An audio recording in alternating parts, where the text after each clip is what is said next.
Subscribe करें grace illustrative views को और बेल आइकन को प्रेस करना मत भूलिए। Bismillahirrahmanirrahim. Today's topic of discussion is clinicals of neck. तो neck के clinicals हम स्टार्ट करने वाले हैं। तो हम नेक के सारे क्लिनिकल्स को कवर कर लेंगे, चाहे वो फेरिंग्स के हो, चाहे वो लैरिंग्स के हो, चाहे वो ट्रैकिया के हो, चाहे वो थायराइड ग्लैंड के हो। तो हम वीडियो को स्टार्ट करते हैं। सबसे लास्ट वाला जो क्लिनिकल है उसका है रेडिकल नेक डाइसेक्शन। जो रेडिकल का मतलब होता है कंप्लीट या एक्सट्रीम। अब रेडिकल नेक डाइसेक्शन का मतलब क्या होता है? ये वो टेक्निक होती है जिसके अंदर जब सर्वाइकल लिम्फेटिक्स के ऊपर कैंसर इन्वेड करता है, और आपको पता है कि जो कैंसर लिम्फोजेनिस रूट के जरिए या हिमेटोजेनिस रूट के जरिए या डायरेक्ट कॉन्टैक्ट के जरिए फैल सकता है। तो अगर कैंसर अगर सर्वाइकल लिम्फेटिक या सर्वाइकल लिम्फ नोड्स को अफेक्ट करता है तो फिर ये टेक्निक परफॉर्म की जाती है। इस टेक्निक के अंदर ना सिर्फ नोड्स को बल्कि ये नोड जहाँ से लिम्फ ले रहे हैं या जो टिश्यू इसको सराउंड कर रहा है उन सबको निकाल देती है। तो फिर आपने इसकी डेफिनेशन को नोट करना, डीप सर्वाइकल लिम्फ नोड को जो टिश्यू होते हैं जो सराउंडिंग होते हैं उसको रिमूव कर देती है। लेकिन इस टेक्निक के अंदर हम जो मेजर आर्टरीज होती है, कैरोटिड आर्टरी, ब्रेकियल प्लेक्सस और आपको cranial nerve number 10, vagus, phrenic, इनको प्रिजर्व रखना पड़ता है। जबकि क्यूटेनियस ब्रांचेस होती है सर्वाइकल प्लेक्सस की, उनको रिमूव कर सकते हैं। लेकिन इन चार चीज़ों को आपने याद रखना है कि प्रिजर्व करते होते हैं। इसी के साथ एक और इंपॉर्टेंट एमसीक्यू आ सकता है एग्जाम के अंदर, जो सर्वाइकल डोर्सल ट्रंक होता है जो सब क्लेवन आर्टरी से निकलता है। तो अगर जो लिम्फ नोड्स पड़े हुए होते हैं, जो सर्वाइकल डोर्सल लिम्फ नोड की जो डीप सर्वाइकल लिम्फ नोड्स होते हैं, जो सर्वाइकल डोर्सल ट्रंक के अलोंग पड़े हुए होते हैं, ठीक हो गया, वो इन्वॉल्व हो सकते हैं कैंसर फ्रॉम थोरैक्स और एब्डोमेन। दैट इज वाई इस तरह के लिम्फ नोड को बोलते हैं सर्वाइकल सेंटिनल लिम्फ नोड। तो आपने इसकी ये दूसरा नाम आपने याद रख लेना है कि इनको क्या कहते हैं, सर्वाइकल सेंटिनल लिम्फ नोड। और ये कहाँ पे पड़े हुए होते हैं? Deep cervical lymph node along cervical dorsal trunk. इसके बाद zones of penetrating neck trauma को देख लेते हैं। यहाँ पे आपको 3 ज़ोन्स नज़र आ रहे होंगे, यानी 3 ज़ोन्स हमने नेक के बनाए हैं और जिसमें हम डिफरेंट विसरा को क्लासिफाई करेंगे और उनके ट्रॉमेटिक इंजरी को देखेंगे। तो सबसे पहला जो ज़ोन है, ज़ोन 1, ये आपको नज़र आ रहा होगा। ये वाला जो ज़ोन 1, ये रूट ऑफ द नेक वाला पार्ट है और इसमें वही स्ट्रक्चर्स होंगे जो रूट ऑफ द नेक के अंदर होते हैं। ये ज़ोन एक्सटेंड करता होता है क्लेविकल और मैनुब्रियम से लेकर इंफीरियर बॉर्डर ऑफ क्रिक्वाइड कार्टिलेज यहाँ तक होता है। जबकि इंफीरियर बॉर्डर ऑफ क्रिक्वाइड कार्टिलेज से लेकर हम कह सकते हैं कि जो एंगल ऑफ मैंडिबल होता है वहाँ तक होता है ज़ोन 2, और एंगल ऑफ मैंडिबल से लेकर सुपीरियरली वो होता है ज़ोन 3। तो 3 ज़ोन्स हमने बना दिए हैं। तो ज़ोन 1 में जो स्ट्रक्चर जिनके डैमेज होने का चांसेस होता है बिल्कुल वही है जो आपके रूट ऑफ द नेक के अंदर मौजूद होते हैं। तो रूट ऑफ द नेक के आपके कंटेंट आने चाहिए। जो ज़ोन 2 है वो क्रिक्वाइड कार्टिलेज से स्टार्ट होने के बाद एंगल ऑफ मैंडिबल पे आके खत्म हो जाता है। इसके अंदर आपको थायराइड ग्लैंड की इंजरी देखने को मिल सकती है। इसके साथ थायराइड ग्लैंड के पीछे पैराथायरॉइड, इसके साथ थायराइड क्रिक्वाइड कार्टिलेज, लैरिंक्स नजर आ रहा होगा। जो मेजर विसरा होते हैं ज़ोन 2 के अंदर होते हैं, ठीक हो गया। ज़ोन 3 के अंदर जो आपको विसरा अफेक्टेड होते हैं या स्ट्रक्चर एट द रिस्क होते हैं वो होते हैं स्लाइवरी ग्लैंड, क्योंकि आपको नजर आ रहा होगा यहाँ पे स्लाइवरी ग्लैंड होते हैं। इसके साथ oral cavity, nasal cavity, oral cavity से एसोसिएटेड ओरोफैरिंक्स, नेजल कैविटी से एसोसिएटेड नेजोफैरिंक्स, ये स्ट्रक्चर डैमेज हो सकते हैं। अब जो ज़ोन 1 और ये ज़ोन 1 और ज़ोन 3 होता है। ज़ोन 1 और ज़ोन 3 चूंकि एयरवे को ऑब्स्ट्रक्ट कर सकती है, ट्रैकिया को या लैरिंग्स को, ठीक हो गया। तो यहाँ पर मॉर्बिडिटी और मोर्टेलिटी, मॉर्बिडिटी का मतलब होता है कि कॉम्प्लिकेशंस और मोर्टेलिटी का मतलब डेथ होने के चांसेस काफ़ी ज़्यादा होते हैं स्ट्रक्चर ज़ोन 1 और ज़ोन 3 में, ठीक हो गया। जबकि ज़ोन 2 इसके अंदर मोर्टेलिटी और मॉर्बिडिटी होने के चांसेस थोड़े से कम होते हैं और यहीं पे सबसे ज़्यादा इंजरीज होती है। क्यों? क्योंकि सर्जन के पास कोई ना कोई इंस्ट्रूमेंट होता है कि वो देख सकता है कि इंजरी कहाँ पे है और उसको ठीक भी कर सकता है। तो ज़ोन 1 और ज़ोन 3 में इंजरी होने के चांसेस बहुत कम होते हैं, जबकि ज़ोन 2 के अंदर काफ़ी ज़्यादा होते हैं, लेकिन ज़ोन 2 को हम क्योर कर सकते हैं। इसके बाद बात करते हैं इसोफेगल कैंसर की। तो फिर इसोफेगल कैंसर की आपने ये याद रख लेना कि इसोफेगल कैंसर की वजह से क्या 3 इफेक्ट देखने को मिलते हैं। पहली बात, डिस्फेजिया हो जाएगा, कैंसर सेल्स इसोफेगस के लुमेन को ओक्लूड कर देगा। इसके बाद जो inferior deep cervical lymph node, इनकी एनलार्जमेंट होना शुरू हो जाएगी। इसके साथ साथ आपको पता है कि ट्रैकिया और इसोफेगस के दरमियान एक ग्रूव होता है, ट्रैकियो इसोफेगल ग्रूव। तो वहाँ पर हम कह सकते हैं कि जो रिकरल लैरिंजियल नर्व, उनका कंप्रेशन देखने को मिलता है, जिसकी वजह से होर्सनेस ऑफ वॉइस हो जाएगा। ट्रैकियोएसोफेगल फिस्टुला की बात करते हैं तो फिर इस क्लिनिकल को हमने एम्ब्रियो के अंदर कवर किया है, इसोफेगस की या जीआईटी की एनाटॉमी के अंदर, सॉरी एनाटॉमी नहीं, एम्ब्रियोलॉजी के अंदर। इसके बाद इसोफेगल इंजरीज, ये इसमें इस क्लिनिकल में काम की बात कुछ भी नहीं है, तो आप इसको छोड़ सकते हो। इसके बाद अगर हम बात करते हैं ब्रिंकियल साइनोसिस सिस्ट, तो ये वाला जो साइन होता है इसका मतलब एम्ब्रियोलॉजिकल या कॉन्जेनिटल मालफॉर्मेशन। तो आप इस तरह के साइन वाली जो होते हैं क्लिनिकल्स, उनका ग्रोस एनाटॉमी के अंदर छोड़ सकते हो, क्योंकि आपने इसको एम्ब्रियो के अंदर भी कवर करना है। इसके बाद है एडिनोइटिस। आपको पता है कि जो फेरेंजियल टॉन्सिल्स होता है, जिनका दूसरा नाम एडिनोइड्स होता है, उनकी इन्फ्लेमेशन हो जाए तो उनकी इन्फ्लेमेशन की वजह से एडिनोइटिस हो जाएगा। एडिनोइटिस की यानी एडिनोइड्स की इन्फ्लेमेशन की वजह से जो एयरवे की ऑब्स्ट्रक्शन होना शुरू हो जाती है, यानी जो कुआने होते हैं वो कुआने ओक्लूड होना शुरू हो जाती है, जिसकी वजह से जो एयर ब्रीदिंग होती है नेजल कैविटी तो काफ़ी ज़्यादा मुश्किल हो जाती है, जिसकी वजह से ओरल ब्रीदिंग की काफ़ी ज़रूरत पेश आ जाती है।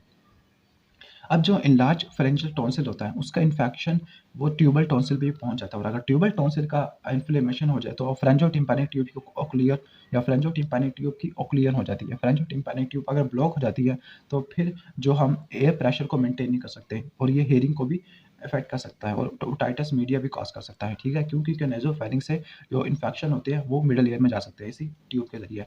तो फिर आपने इनकी इफेक्ट को नोट करना होता है। ठीक हो गया। इसके बाद है टॉन्सिलेक्टमी। जब टॉन्सिलेक्टमी करते हैं, टॉन्सिल्स को रिमूव करते हैं, तो फिर जो ब्लीडिंग जिस वेन से जिस आर्टरी से होती है आपने इसको नोट करना है।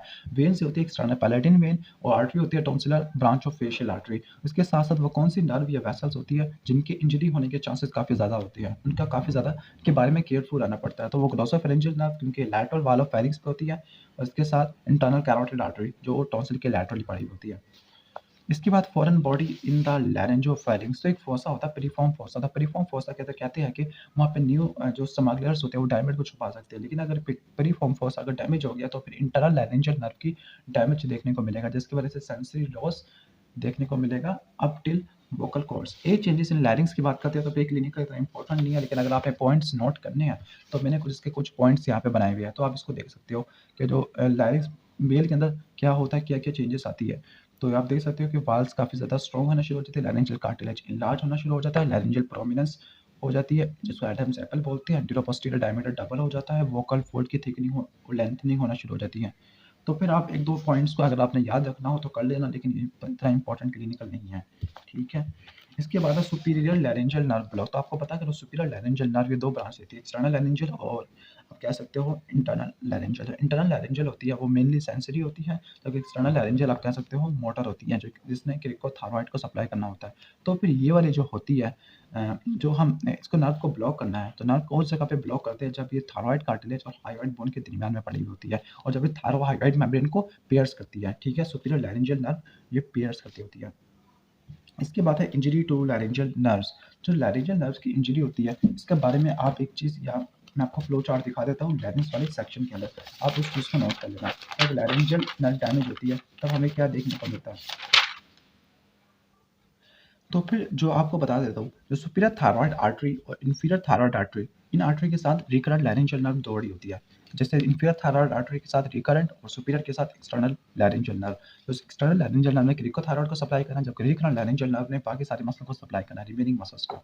तो अगर हम कह सकते हैं कि अगर रिकरेंट लैरिंजियल नर्व का डैमेज हो, ठीक हो गया, तो डैमेज हो तो हमें हॉर्सनेस ऑफ वॉइस देखने को मिलती है। ठीक हो गया, हॉर्सनेस ऑफ वॉइस।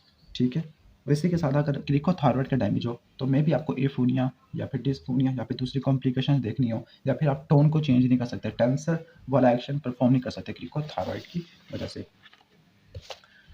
तो फिर अगर आप सुपीरियर लैरिंजियल नर्व को ब्लॉक करते हो तो उसकी वजह से क्या होगा, एनेस्थीसिया आपको देखने को मिलेगा सुपीरियर पार्ट ऑफ लैरिंक्स। उसके साथ साथ रिफ्लेक्स पाथवे भी खत्म हो जाएगा, क्योंकि सेंसरी पाथवे रिफ्लेक्स पाथवे का भी कोई ना कोई कंपोनेंट बनाते हैं, जिसकी वजह से रिफ्लेक्स पाथवे खत्म हो गया तो फिर फॉरेन बॉडी लैरिंक्स के अंदर जा सकती है।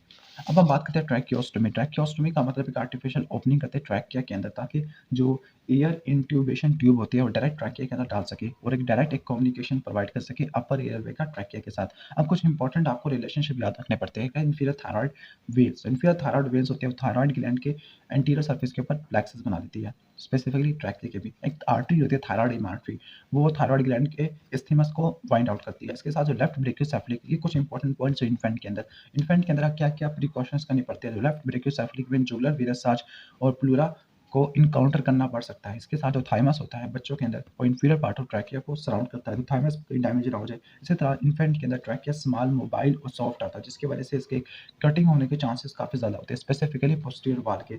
और अगर पोस्टीरियर वाल डैमेज होगी, यानी अगर हमने एंटीरियर वाल में से ओपनिंग करनी हो और इसकी वाल इतनी कमज़ोर है कि एंटीरियर वाल से भी सुराख होने के बजाय पोस्टीरियर वाल के अंदर भी हो जाए, तो पीछे इसोफेगस बना होता है, तो फिर इसोफेगस के अंदर ओपनिंग होगी तो फिर ये अलग कॉम्प्लिकेशन काज कर देगी। इसके बाद है क्रिकोथायरॉइडोमी। क्रिकोथायरॉइडोमी कब किस कंडीशन के अंदर परफॉर्म करते हैं, ठीक हो गया, जब मेजर फेशियल या सर्वाइकल ट्रॉमा हो, मिसाल के तौर पर एंजियो एडिमा। एंजियो का मतलब वेसल्स, एडिमा का मतलब होता है pathological accumulation of access fluid, यानी उन कंडीशन के अंदर जहाँ पे आप इंट्यूबेशन या फिर आर्टिफिशियल ट्यूब प्रोवाइड नहीं कर सकते, तो आप एक ओपनिंग क्रिएट करते हो क्रिकोथायरॉइड के अंदर, तो उसको बोलते हैं क्रिकोथायरॉइडोमी, जबकि ये वाला आपको ट्रैकियोस्टोमी नजर आ रहा होगा। ठीक हो गया। इसमें से आपने तो इस क्लिनिकल के अंदर आपने दो इंपॉर्टेंट प्रॉपर्टीज़ को या दो इंपॉर्टेंट एडवांटेजेस को नोट कर लेना है जो आप ट्रैकियोस्टोमी से ज़्यादा होती है क्रिकोथायरॉयडोटोमी की इंपॉर्टेंस। तो पहला यहाँ पे एक्सपीडियंट होता है, दूसरा यहाँ पे आप मैनिपुलेशन ऑफ सर्वाइकल स्पाइन काफ़ी ज़्यादा अननेसेसरी। तो आप इसको दो पॉइंट्स को नोट कर सकते हो। इसके बाद है हेमरेज मैन्यूवर। हेमरेज मैन्यूवर का मतलब होता है कि कोई अगर बंदा खाना खा रहा हो और गलती से कुछ चोकिंग हो गया, चोकिंग का मतलब कोई फूड पार्टिकल या फिर कोई फॉरेन बॉडी हो गया, वो किसी अंदर चला गया, लैरिंजियल इनलेट के अंदर चला गया और जिसने वेस्टिब्यूल को सराउंड कर लिया, तो एक स्पाज्म क्रिएट कर लेता है लैरिंजियल मसल्स का। जब लैरिंजियल मसल का स्पाज्म हो जाएगा तो फिर वोकल फोल्ड काफ़ी ज़्यादा टेंस हो जाएगी, बंद होना शुरू हो जाएगी, जिसकी वजह से जो लैरिंक्स की ओपनिंग होती है ग्लोटिस या रिमा ग्लोटिडस, तो वो क्लोज हो जाएगी। इन शॉर्ट जो जो आपकी जो एयरेशन होती है या एयरवे पाथवे होता है वो ओक्लूड हो गया, जिसकी वजह से एयर ट्रैकिया के अंदर लैरिंग्स के अंदर एंटर नहीं हो सकती। जब एयर एंटर नहीं हो सकती तो फिर उस बंदे के डेथ होने के चांसेस काफ़ी ज़्यादा होती है क्योंकि एयर ब्लॉक काफ़ी ज़्यादा हो गया है। इस कंडीशन को बोलते हैं चॉकिंग। तो चॉकिंग को रेजिस्ट करने के लिए, प्रिवेंट करने के लिए एक मैनूवर परफॉर्म किया जाता है, एक प्रोसीजर परफॉर्म किया जाता है। तो इस मैनूवर की वजह से जो चोकिंग हो गई है, एस्फिक्सिएशन हो गई है, एस्फिक्सिएशन उसको प्रिवेंट करने के लिए ये मैनूवर परफॉर्म किया जाता है। इसके अंदर ये क्या करते हैं, इसमें एक हैंड की फिस्ट को कंप्लीट क्लोज कर लेते हैं और दूसरे हैंड की जो पाम होती है उसको इनर मूव करा लेते हैं। तो उसका जो प्रोसीजर है आप इसको देख सकते हो, ये चोकिंग को प्रिवेंट करने के लिए। और बारी बारी जो थ्रस्ट देते हैं विक्टिम की एब्डोमेन पर, स्पेसिफिकली अम्ब्लाइकस ओसिफाई प्रोसेस के दरमियान। इस थ्रस्ट की वजह से होगा क्या, इस थ्रस्ट की वजह से डायफ्राम में प्रेशर लगाएगा। जब डायफ्राम प्रेशर लगाएगा तो डायफ्राम की सडन कॉन्ट्रैक्शन की वजह से एयर लंग्स से ज़्यादा प्रेशर के साथ निकलेगी। इतना ज़्यादा प्रेशर होगा कि वो एक आर्टिफिशियल कफ क्रिएट करेगी। वो आर्टिफिशियल कफ किसी फॉरेन ऑब्जेक्ट को बाहर निकाल देगी, जिसकी वजह से चॉकिंग मिनिमाइज हो जाएगी, चॉकिंग खत्म हो जाएगी। इसके बाद है वाल्सल्वा मैन्यूवर। तो वाल्सल्वा मैन्यूवर का मतलब होता है कि क्लोज्ड एयर पे रीमा ग्लोटिडस क्लोज हुआ है, लेकिन आप फोर्स एक्सपायरेटरी इफेक्ट कर रहे हैं, मतलब हवा को बाहर की तरफ निकाल रहे हैं क्लोज्ड एयरवे के साथ, यानी आप मजीद प्रेशर के साथ, इंट्रा एब्डोमिनल प्रेशर काफ़ी ज़्यादा हो गया, उसके साथ आप अगर एक्सपायरेशन कर रहे हैं तो उसको बोलते हैं वेल्सल्वा मैन्यूवर। ये किन किन कंडीशन के अंदर करते हैं, जैसे कफ हो गया, स्नीजिंग हो गया, स्ट्रेनिंग हो गया, बोवल मोड या वेट लिफ्टिंग, जब हम जोर का प्रेशर लगा रहे होते हैं तो फिर इस मैनूवर को बोलते हैं वेल्सल्वा मैनूवर। ठीक हो गया। इसमें सिर्फ आपने वेल्सल्वा मैनूवर का आपने याद रखना है कि होता क्या है और किन किन कंडीशन के अंदर अप्लाई करते हैं। इसके बाद है फ्रैक्चर्स ऑफ लैरिंजियल स्केलेटन। जो लैरिंग्स का स्केलेटन किन किन कंडीशन के अंदर डैमेज हो सकता है, किक बॉक्सिंग के अंदर, हॉकी के अंदर, या शोल्डर स्ट्रैप की वजह से, या ऑटोमोबाइल एक्सीडेंट की वजह से। अब जो लैरिंजियल फ्रैक्चर हो गया तो उसकी वजह से क्या होगा, सब म्यूकोजल हैमरेज देखने को मिलेगा। इसके साथ साथ आपको कार्डियो रिस्पिरेटरी ऑब्स्ट्रक्शन, क्यों, इसकी वजह यही होगी क्योंकि आपने लैरिंग्स वाले पाथवे को ऑब्स्ट्रक्ट कर दिया, जिसकी वजह से एयर लंग्स के अंदर एंटर नहीं हो पाएगी, जिसकी वजह से वो ऑक्सीजन आपके ब्लड के अंदर एंटर नहीं हो पाएगी, जिसकी वजह से कार्डियो रिस्पिरेटरी एब्नॉर्मैलिटीज देखने को मिलती है। अब इसके बाद है inadvertent removal of parathyroid gland. तो आपको पता है कि जो पैराथायरॉइड ग्लैंड होती है, ये ट्रैक की थायरॉइड ग्लैंड के पोस्टीरियरली पड़े होते हैं, पोस्टीरियर बॉटम के ऊपर 4 पड़े हुए थे। तो अगर हमने थायरॉइड ग्लैंड को निकालना होगा तो उसको साथ साथ हमें पैराथायरॉइड ग्लैंड का प्रिजर्व करना पड़ेगा, यानी थायरॉइडेक्टमी परफॉर्म करनी है तो हमें नर्व्स को और जो पैराथायरॉइड ग्लैंड है उसको प्रिजर्व रखना पड़ेगा। लेकिन अगर हमने गलती से पैराथायरॉइड ग्लैंड को भी निकाल दिया तो पैराथायरॉइड ग्लैंड अगर निकल जाएगा तो फिर जो हार्मोन प्रोड्यूस करता है जिसका नाम है पैराथॉर्मोन या पैराथायरॉइड हार्मोन, वो प्रोड्यूस नहीं हो सकेगा। जब पैराथायरॉइड हार्मोन प्रोड्यूस नहीं हो सकेगा तो हाइपोकैल्सीमिया हो जाएगा। जब हाइपोकैल्सीमिया हो जाएगा तो फिर आपको टेटनी देखने को मिलेगी, स्पेसिफिकली जो स्मॉल मसल्स होते हैं हैंड की, उनकी टेटनी देखने को मिलती है। इस कंडीशन को बोलते हैं कार्पोपेडल स्पाज्म। अब इसके बाद लास्ट क्लिनिकल है वो है injury to recurrent laryngeal nerve. तो आपने एक बात नोट करनी है कि जो यहाँ से आपको डायग्राम से दिखा देता हूँ, जो थायरॉइड ग्लैंड के सुपीरियर पोल को सप्लाई करने वाली जो नर्व होती है, आर्टरी होती है, सप्लाई करने वाली आर्टरी, ये आपको नजर आ रहा होगा सुपीरियर थायरॉइड आर्टरी, और थायरॉइड ग्लैंड के इंफीरियर पोल को सप्लाई करने वाली आर्टरी होती है इंफीरियर थायरॉइड आर्टरी।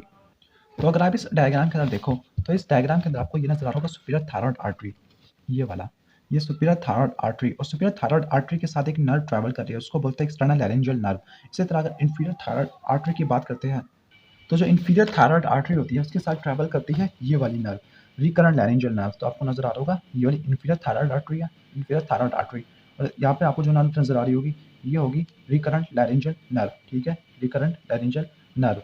अब होगा क्या कि अगर जो थायरॉइड ग्लैंड को हम रिमूव करते हैं तो रिमूव करने से पहले हम आर्टरी को लाइगेट करते हैं ताकि ब्लीडिंग कम से कम हो।